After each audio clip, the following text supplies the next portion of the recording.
puisi, terus sajak, pantun, puisi, selama, pantun ya, pantun. pantun, bukan. Dongeng.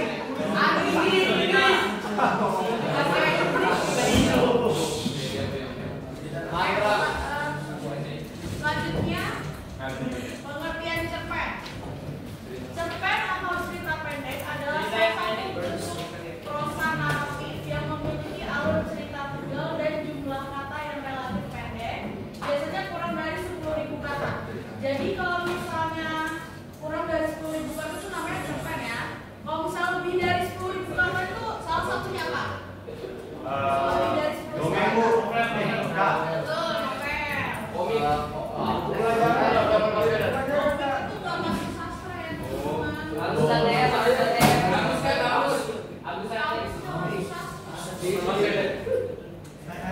Lalu selanjutnya yaitu ciri-ciri. Cerpen juga memiliki ciri-ciri, yaitu memiliki alur cerita yang sederhana, tokoh dalam cerita terbatas, yang ketiga mengandung pesan moral atau amanat, dan yang terakhir gaya bahasa yang ringkas. Ada yang tahu tokoh dalam cerpen itu ada berapa maksimal?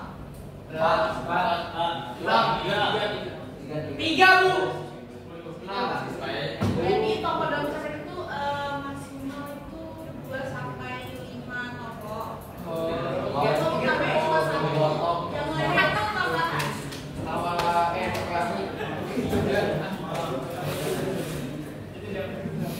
Selanjutnya yaitu konstruksi cerpen. Yang pertama ada tema atau gagasan utama yang jadi dasar cerita. Yang kedua tokoh atau karakter dalam cerita, lalu alur, urutan kejadian dalam cerita. Alur itu meliputi apa aja? Alur apa? Alur maju, terus apa lagi?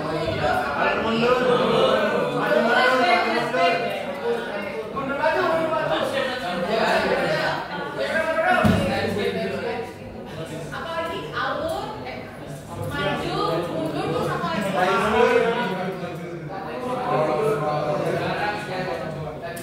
Jadi alur itu cuma ada 3 ya. Alur maju, mundur, dan maju mundur.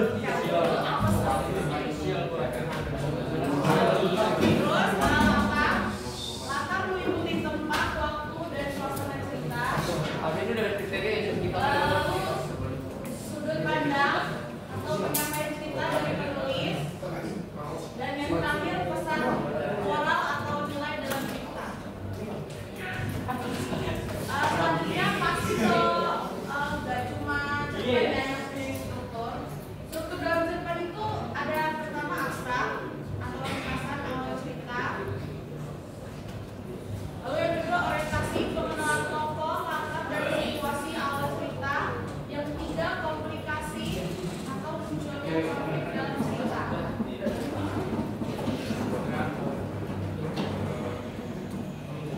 Klimaks atau puncak permasalahan yang menimbulkan cerita. Lalu resolusi, penyelesaian dari konflik yang terjadi. Dan moda bagian akhir yang mengandung pesan moral. Jadi sebenarnya cerpen itu sama aja kayak perjalanan hidup ya kan. Jadi ada tokohnya, ada pesan dalam hidup itu apa, terus penyelesaiannya gimana. Sampai sini paham? Nah, kalau misalnya kalian mau bikin cerpen, jadi cerpen itu juga punya langkah-langkah, yaitu menentukan tema dan pesan yang ingin disampaikan, itu menentukan tokoh, alur, dan latar. Yang ketiga menyusun cerpen.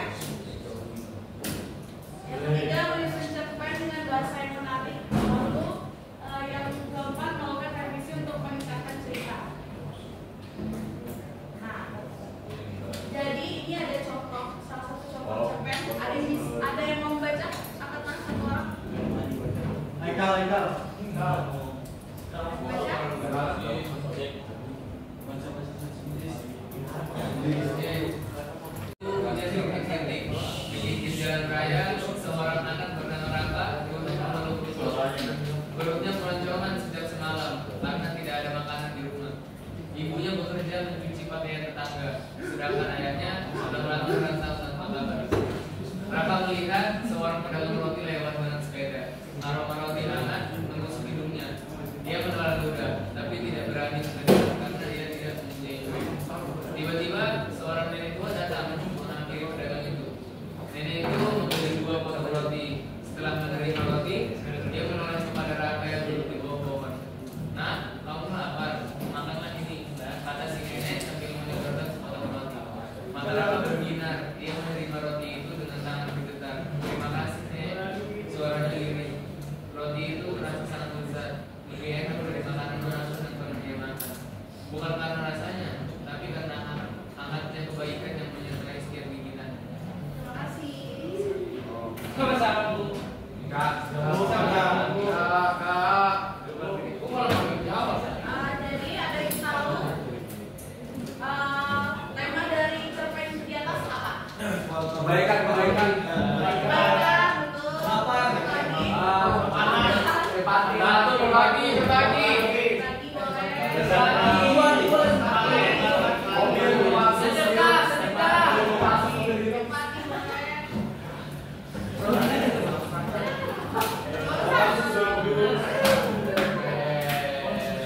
Pakai Telkomsel. Diharapkan dapat menganalisis dan mengajarkan persoalannya. Materinya udah selesai, jadi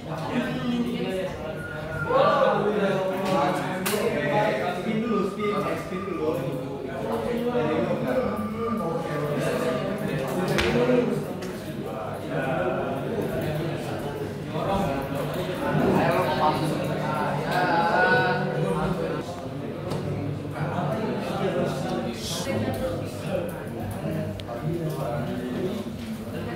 Foto-foto ayah.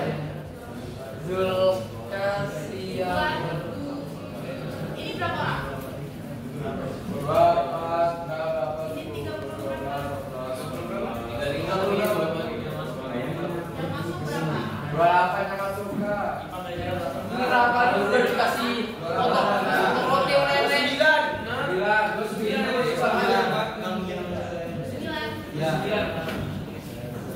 berarti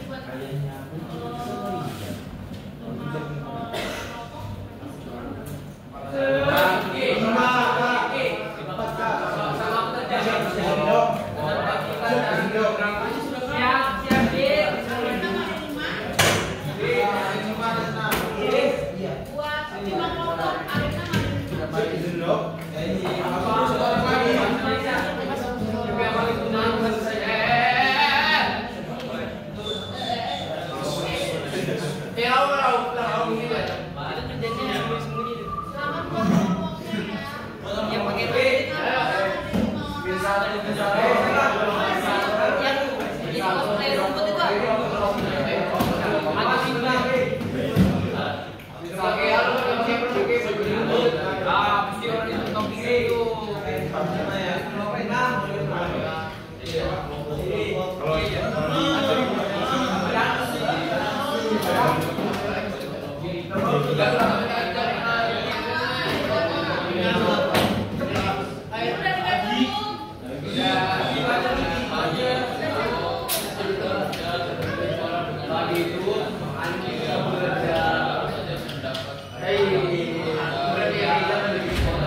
Pakai prioritas.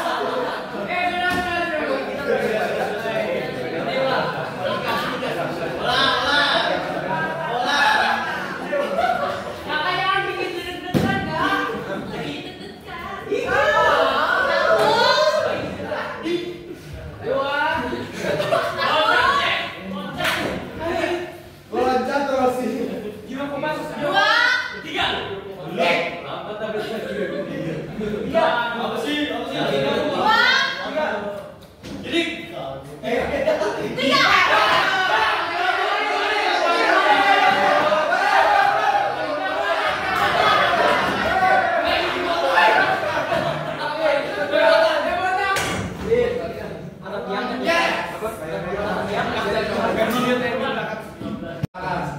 tangannya di bawah. Katakan. 2. 3. Tangannya di bawah. Ini tangannya. Ini